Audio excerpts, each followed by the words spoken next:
When my husband was hospitalized, his parents sat me down and said, "We don't want you visiting. You'll stress him with your pathetic energy." Then his mother pulled the wedding photo off the wall and said, "This was a mistake from the beginning." I nodded slowly and said, "Understood." But when they left, I did something with his medical file they'll never forgive me for. I'm not the type of woman who usually shares her business online, but I've been carrying this for too long. Too many people think quiet women are weak, that will just sit there and take it. But I want to be real for once. Maybe someone out there needs to hear this. Maybe someone's going through what I went through, thinking they're crazy, thinking they're the problem. You're not. My name's Dana. I'm 42 years old. I live in Rochester, Minnesota. I've been married for 12 years to a man named Travis. He's a nurse. I'll get to that. We were never some fairy tale couple. It wasn't always great, but I believed in staying, in working through the hard stuff. My own parents divorced when I was 10, and I swore I'd never do that to my kids. So I stayed, even when Travis got cold, even when he started coming home late and smelled like someone else's perfume, even when his parents started treating me like the maid they never asked for. I stayed. I should have left. It started last December. Travis had a seizure at work, collapsed right there in the middle of his shift at the Mayo Clinic. They rushed him into the ER, and later they found a mass in his brain, glioblastoma. I didn't even know what that word meant at first. Just sounded like something from a sci-fi movie. They said it was aggressive, fast-growing, the kind that doesn't give you a lot of time. I was shocked. All the fights, the coldness, the weird distance, none of it mattered anymore. In my mind, he was still my husband. I still loved him. We had 2 boys, 8 and 11 at the time. They needed their dad. I was ready to be there, ready to fight with him, beside him. But apparently, I wasn't invited. It was 3 days after he was admitted. I'd been back and forth from the hospital, sleeping in that stiff chair next to his bed, bringing snacks, managing the kids. I thought I was doing okay, holding the house together, until his parents showed up from Missouri, Jerry and Denise. From the second they walked into our house, I felt it. That shift in the air, like I didn't belong in my own home. Denise's voice was sharp the way knives are sharp, always just on the edge of cutting you. Jerry, her quiet echo, nodded along like a puppet. "Dana," Denise said, while Jerry stared at the floor. "We need to talk."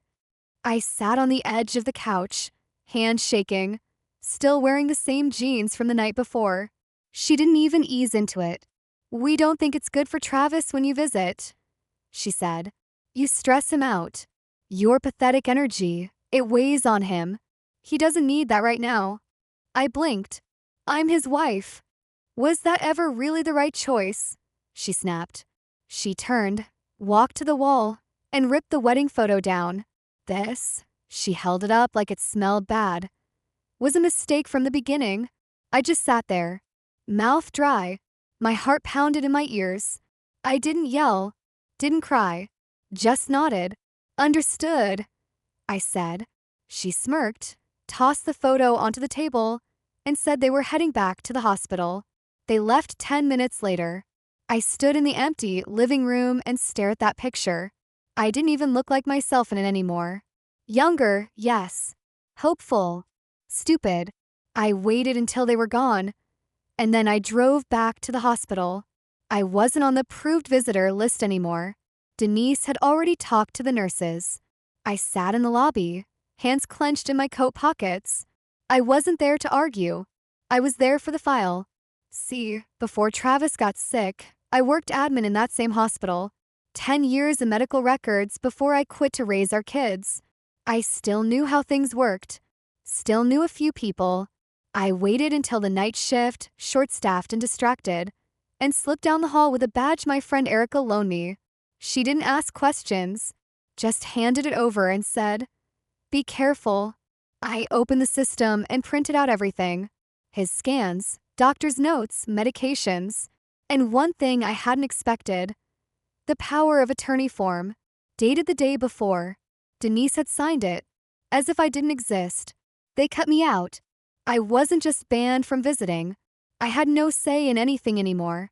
She was listed as the sole decision-maker. The wife had been erased. I stood there in that cold file room and stared at the paper. I felt like the floor fell out from under me. The woman who called me pathetic had just taken over my husband's life, and nobody had told me. And then something in me snapped. I didn't scream. I didn't throw anything. I made a copy of that POA, tucked it into my purse, and took the originals with me. That alone was risky, but I didn't stop there. I added a new document to his file. It wasn't illegal, just premature. It was a request for transfer to a palliative care center in Duluth, closer to my sister's home, where I said his wife, me, would be the caregiver. And because I still had access and knew the system, I changed the contact number to my cell and listed Denise and Jerry under secondary family, no medical authority. And I submitted it. The transfer was scheduled 2 days later. When they found out, it was chaos. Screaming, phone calls, hospital meetings. Denise tried to accuse me of fraud, but the original POA paper was gone. All they had was the one I brought in, one that made no mention of her. The system said I was the wife, and legally I was. By the time they scrambled to fix it, Travis was already gone, on a gurney, headed north to Duluth, where I was waiting. The drive to Duluth was quiet. I rode in the back of the medical van with Travis. He was half awake, groggy from meds, not fully aware of what was happening. The nurse riding with us asked if I was okay. I said yes. I wasn't. I held his hand the whole ride. Not out of love, not anymore. That part of me was gone, but I held his hand like I was grounding myself, like touching the man who once promised to stand beside me somehow, made what I was doing feel less like revenge and more like justice. When we got there, the staff at the palliative care center welcomed me kindly. They assumed what the paperwork said, that I was the devoted wife, caring for my husband through the final months of his life. And I didn't correct them. I moved into a nearby short-term rental. My sister Jill helped out. She didn't know everything. I told her enough to make her angry, but not the whole thing. Not yet. She watched the kids while I set everything up. The next day, Denise called. I let it ring. Then she called again. Then Jerry. Then Becky, their other daughter who lived out in Arizona. I ignored every call. Eventually, the care center's receptionist came to me and said, "There's a woman outside claiming she's your husband's mother. She's causing a scene." I looked out the front window and saw Denise in her beige coat, pacing, screaming into her phone. I told the staff, "I'm the medical contact. She's not authorized. You don't have to let her in." They nodded. I turned and walked back to Travis's room. He was asleep. I sat in the chair beside him and looked at the man who let his family gut me emotionally for years, who watched them insult me at Christmas dinners, who said nothing when his mother told me I was dragging him down, who let them steal my role as wife the second he got sick. And now he was fully in my care. People say karma is slow. Sometimes. Karma wears scrubs and signs a transfer form. The thing about palliative care is, you don't leave unless something changes. And nothing was changing for Travis. I made sure of that. I asked questions at every nurse check-in. I told the doctors we wanted comfort, not chaos. I told them his mother was toxic and triggered emotional distress. I repeated that phrase enough times that it became policy. Denise was banned from visitation. She didn't give up, though. She sent letters, emails. One of them said, "You have no idea the pain you're causing. That's my son in there, not yours. You were never good enough for him." I printed that one and pinned it to my fridge. Meanwhile, I kept up appearances. I posted occasional Facebook updates saying Travis was in good hands, resting. I didn't give details. I just let people assume we were a happy family pushing through a hard time. It gave Denise less ammo. She couldn't go to mutual friends and play the victim. I stayed quiet, careful, controlled, but she wasn't. She tried to contact a lawyer to reverse the power of attorney. She showed up at our old house in Rochester and banged on the door, waking the boys. My sister called the cops. Then came the big blow-up. I got a call from the hospital's legal department in Duluth. They said Denise had filed a report claiming I forged medical documents and tampered with Travis's care. They launched a full internal investigation. I felt sick. I thought it was over. I sat in a small office while two compliance officers asked me questions. I had to explain how I got the documents, why the POA paper was missing, why Denise was removed. And I told the truth. Every bit of it. I laid out the years of emotional abuse. The way Travis had pulled away. The way his mother insulted me in front of our kids. I pulled out the printed emails, the texts, even the one Becky sent me on Lucy's birthday saying, "You should be grateful we even tolerate you." The investigators listened, and when they were done, they said something I'll never forget.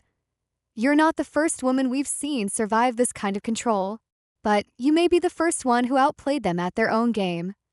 They cleared me. Every change I made had been logged properly. Every form was traceable. Nothing illegal. Nothing forged. Just a wife, technically and legally, taking back her power. Denise was warned to stop contacting the facility. She lost all legal rights to Travis's care. The power of attorney I submitted was upheld. And the original? Well, let's just say it was never found. I never threw it away. But I never said where it went either. And as for Travis, he got quieter. Some days. He looked at me with guilt in his eyes. I knew he understood. Maybe not everything, but enough. One night, he whispered, "They told me you left." I leaned close and said, "I almost did."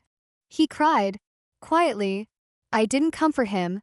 I tucked him in, turned off the light, and sat by the window. Outside, snow was falling. It covered everything in white, but under it, the dirt was still there. I hadn't even started the second half of my plan. A week after the legal team cleared me, I got a message from a nurse named Tasha. She worked on Travis's floor back in Rochester before his transfer. She and I were friendly years ago, when I still worked at the hospital, but we hadn't talked much since. The message just said, "Can we talk privately? It's about Travis." My stomach dropped. I called her that night after the boys went to bed. Tasha didn't waste time. "Listen, I don't want to be in the middle of anything, but something's been bothering me," she said. "I was there the night Denise brought in the POA paperwork. It was weird." "Weird how?" She walked in like she owned the place. I assumed Travis had signed earlier, but when I asked, she just said he was too tired to deal with it. Said he asked her to bring it in. I sat up straighter. Wait, so he never signed it in front of anyone? Nope. I checked later. His signature was shaky, but there was no witness. No nurse signed off. Nobody notarized it. That changed everything. In legal terms, it meant the original power of attorney that Denise had waved around, it probably wouldn't have held up anyway. She knew it was weak. She just counted on no one questioning it. And Travis? He probably didn't even know she filed it. Or maybe he didn't care. Maybe he was so used to his mother handling everything that he let it slide. Tasha hesitated before adding one last thing.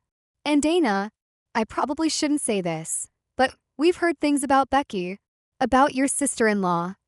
"What kind of things?" "She's been calling people, telling them you're isolating Travis, that you moved him to steal his benefits, that you're taking money under his name." I went still. Do I need a lawyer? I don't know, but I'd start preparing. She's saying she's going to file for guardianship. Claims you're mentally unstable. I laughed out loud. I couldn't help it. "Do I seem unstable to you?" Tasha was quiet. "No," she finally said.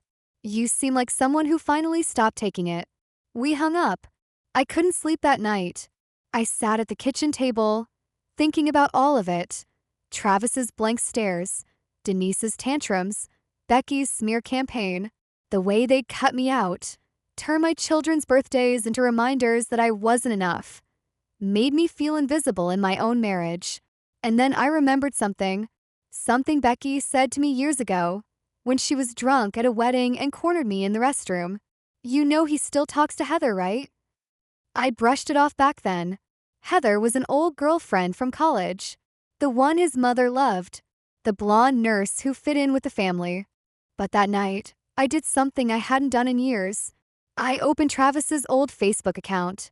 He hadn't used it much, but his messages were still there. And buried 3 years back, there she was. Heather. Long messages. Back and forth. Some friendly. Some flirty. Some not so innocent. And then I saw it. One message from Heather that read, "You're miserable. Just come be with me. You know she'll never match what we had." It was dated 6 months before his diagnosis. And his response, I think about it all the time. I leaned back in my chair and stared at the screen. Everything clicked. The distance. The coldness. The emotional shutdown.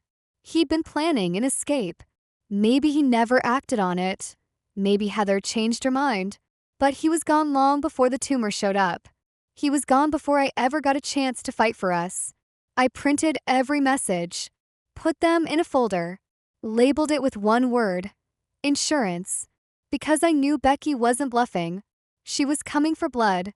And I needed proof that what they were doing wasn't about Travis's health, but about control. I called a lawyer the next morning. Told him everything. We filed a cease and desist letter against Becky for defamation. I sent copies of the hospital clearance, the POA legitimacy, and Travis's messages to his family lawyer, just in case they tried to pull anything else. Then I changed the locks on the Rochester house.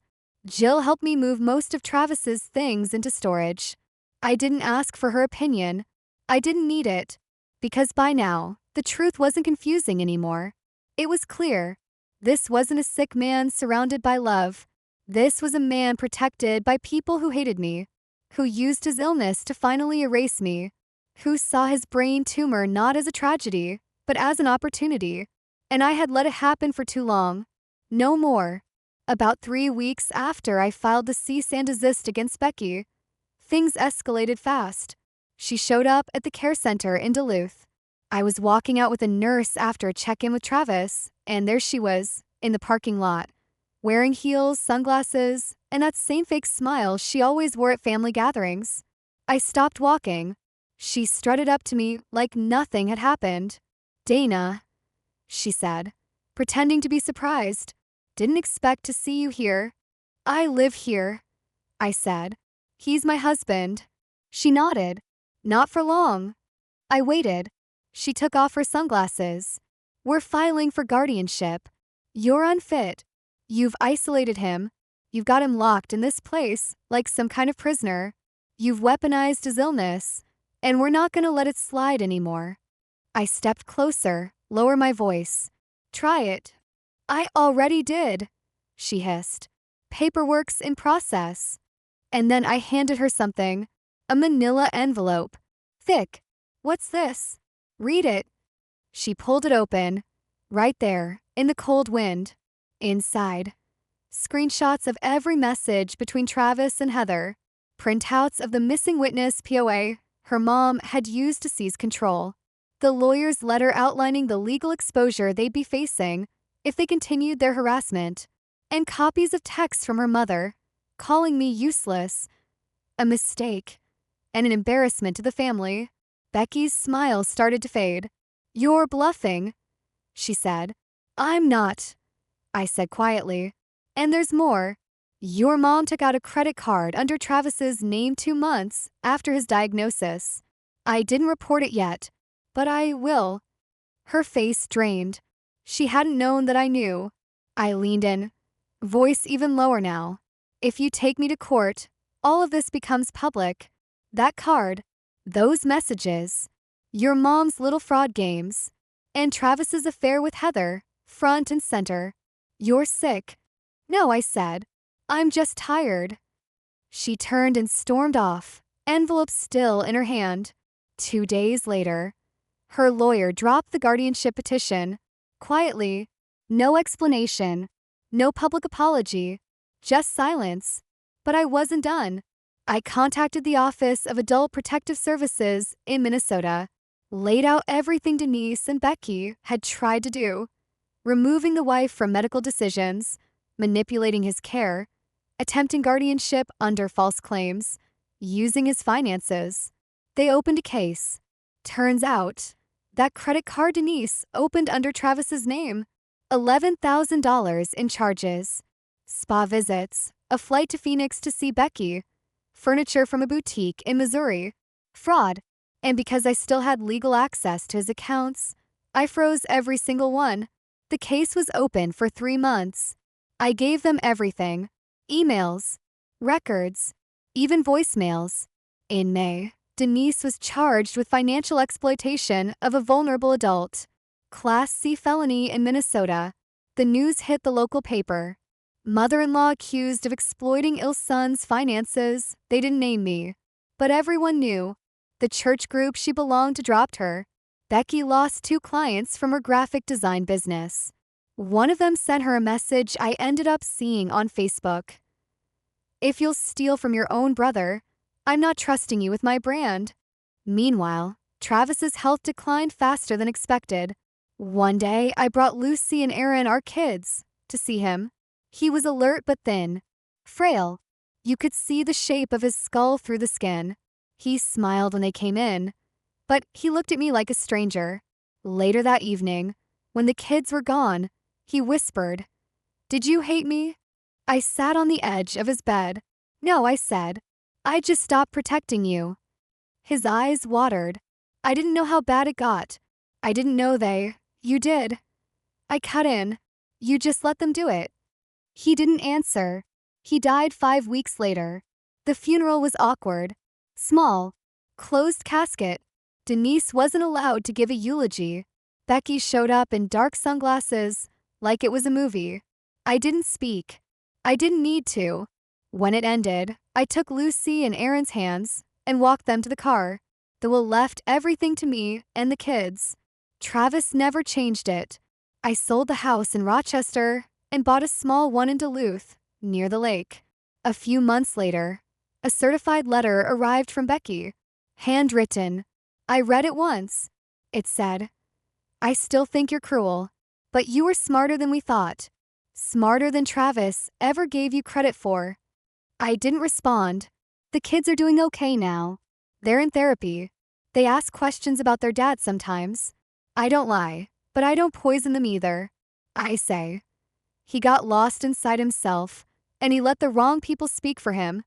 They nod. Kids understand more than we think. I got a job at a local clinic again. I work mornings.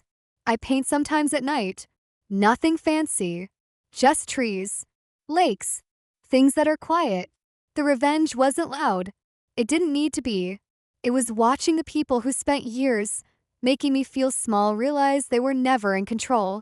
It was giving the truth to people who could actually do something with it. It was sitting in court and watching Denise's face when the judge said guilty. It was looking at my kids and knowing they'd grow up watching a woman stand up instead of roll over. That's what revenge really is. It's not fire. It's patience. It's knowing you didn't break, even when they tried to erase you.